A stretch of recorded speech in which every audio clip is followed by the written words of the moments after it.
Les Américains doivent attendre jeudi pendant le débat télévisé pour savoir si la condamnation pénale de Donald Trump sera utilisée comme ligne d'attaque par son adversaire démocrate, le président Joe Biden.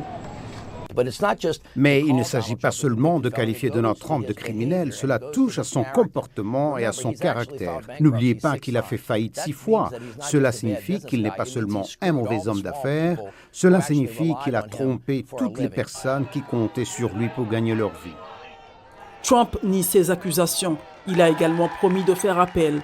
Alors que Joe Biden se prépare à huis clos pour ce débat présidentiel, Donald Trump a choisi de partir en campagne ce week-end. Il a fait des apparitions à Washington et à Philadelphie. Il n'a pas caché son impatience de débattre et a parfois demandé l'avis de ses partisans sur la façon dont il devrait se comporter face à Biden.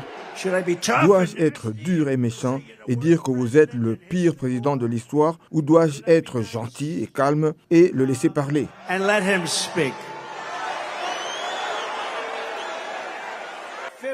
50-50, être dur. Le présumé candidat républicain a aussi profité du rassemblement de samedi pour rappeler aux électeurs sa position sur les immigrés sans papier.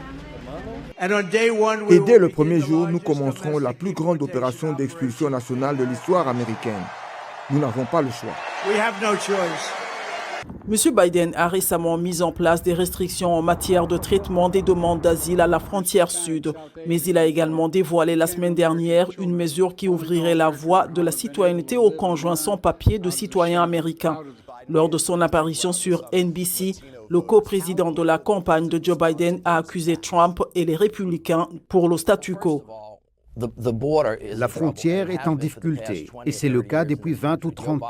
Dès le premier jour, Joe Biden a envoyé au Congrès une proposition de réforme globale de l'immigration. Ils n'en ont rien fait. Outre l'immigration, on s'attend à ce que Biden et Trump répondent à des questions sur plusieurs autres sujets épineux lors du premier débat présidentiel qui sera organisé le 27 juin à Atlanta.